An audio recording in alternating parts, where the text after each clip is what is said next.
Hello friends, இன்றைக்கி இந்த வீடியோவில் நம்ம பெண்களுக்கு ரொம்பவே யூஸ்ஃபுல்லாக இருக்கக்கூடிய சில கிச்சன் டிப்ஸுங்களை தான் பார்க்க போகிறோம். வீடியோ ஃபுல்லாக பாருங்கள். பிடிச்சிருந்துச்சின்னா லைக் பண்ணுங்கள் ஃப்ரெண்ட்ஸ். வாங்க அது என்னென்னு வீடியோக்குள்ளே போய் பார்க்கலாம். ஃபர்ஸ்ட் டிப்புக்கு நான் இந்த மாதிரி ஒரு காலிஃப்ளவர் தான் எடுத்திருக்கேன். காலிஃப்ளவர்னாலே இதில் வந்து அதிகமாக புழு இருக்கும் அப்படின்னு தான் எல்லாருக்கும் தெரியும். ஆனால் இந்த காலிஃப்ளவரில் ஒரு புழு கூட இருக்கவே இருக்காதுங்க. எனக்கும் கூட காலிஃப்ளவர்னால் ரொம்பவே பிடிக்கும். புழு இருக்கிறதுக்காகவே இது வந்து நான் வாங்குறதே இல்லை. இந்த காலிஃப்ளவர் பார்த்த உடனே வாங்கிட்டேன். ஏன்னா இதில் வந்து ஒரு புழு கூட இருக்கவே இருக்காதுங்க.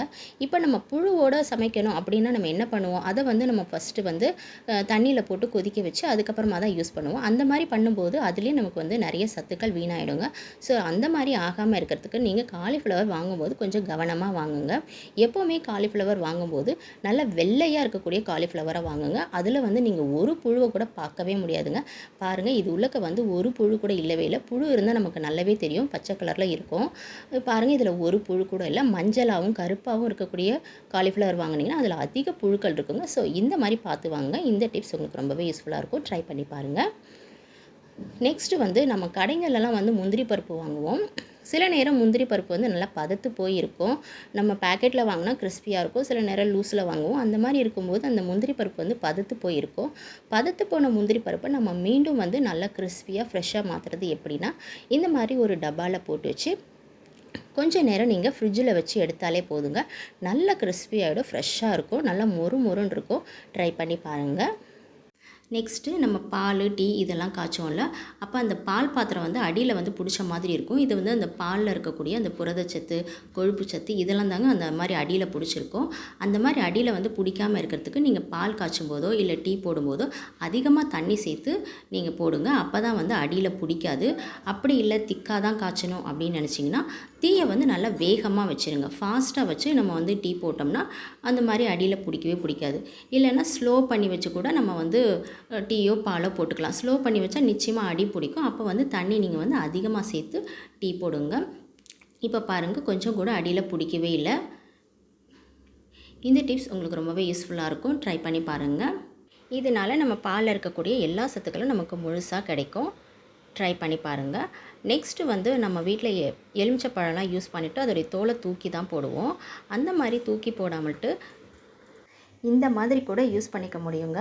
இப்போ நம்ம இதுக்கு வந்து நல்ல வந்து ஒரு ஃப்ரெஷ்ஷான எலுமிச்சப்பழத்தோலை எடுத்துக்கோங்க. இது வந்து காஞ்சி போயிடுச்சு. காஞ்சி போனாலும் பரவாயில்ல, நீங்கள் வந்து நல்ல ஃப்ரெஷ்ஷான எலுமிச்சப்பழத்தோலை எடுத்துக்கிட்டிங்கன்னா நல்ல ஒரு ரிசல்ட் கிடைக்குங்க. இப்போ நம்ம இதை வந்து ஒரு டப்பாவில் போட்டு நல்லா இது மூழ்கிற அளவுக்கு தண்ணி ஊற்றிக்கலாம். இப்போ இதை வந்து நல்லா க்ளோஸ் பண்ணி வச்சிடலாங்க. ஒரு 2-3 நாளைக்கு அப்படியே இருக்கட்டும். இதை ஓப்பன் பண்ண வேணாம். ஒரு 2-3 நாள் கழித்து நம்ம இதை ஓப்பன் பண்ணும்போது இதிலேருந்து ஒரு ஸ்மெல் வருங்க. ஒரு கேஸ் வந்து ஃபார்ம் ஆகிருக்கும். அதுதாங்க நமக்கு வந்து நல்ல ஒரு ரிசல்ட் கிடைக்கும். நல்ல ஒரு ரிசல்ட் நமக்கு கொடுக்கும்.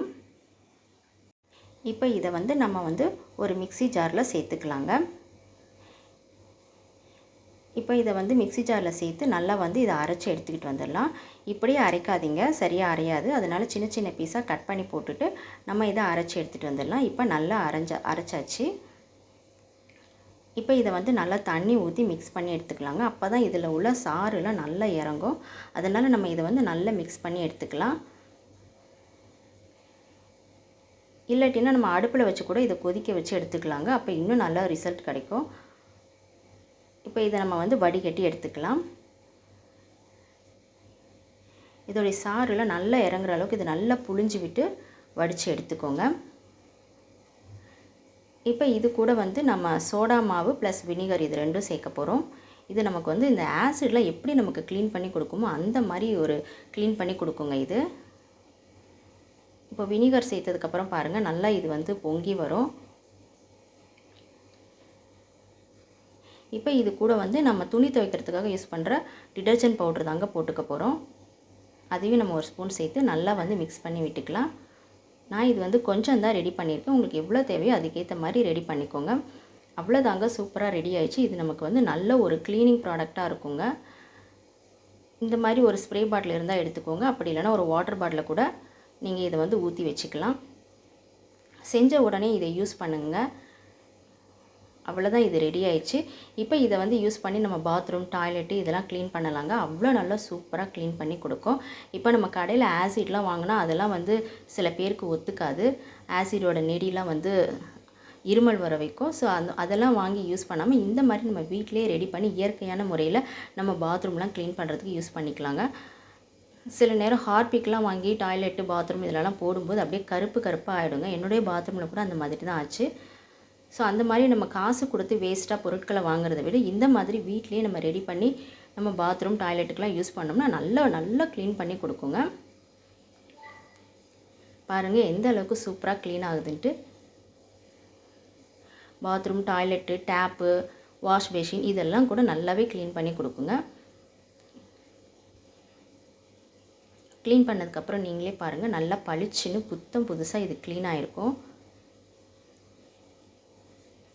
இந்த டிப்ஸ் உங்களுக்கு ரொம்பவே யூஸ்ஃபுல்லாக இருக்குங்க. இன்றைக்கி வீடியோவில் வந்த டிப்ஸ் எல்லாம் உங்களுக்கு பிடிச்சிருக்கும் நம்புகிறேன். பிடிச்சிருந்துச்சுன்னா லைக் பண்ணுங்கள், உங்கள் ஃப்ரெண்ட்ஸ் அண்ட் ஃபேமிலிக்கும் ஷேர் பண்ணுங்கள். மறந்துடாமல் நம்ம சேனலை சப்ஸ்கிரைப் பண்ணி வச்சுக்கோங்க. நான் அடுத்து ஒரு நல்ல வீடியோவில் சந்திக்கிறேன். தேங்க்ஸ் ஃபார் வாட்சிங்.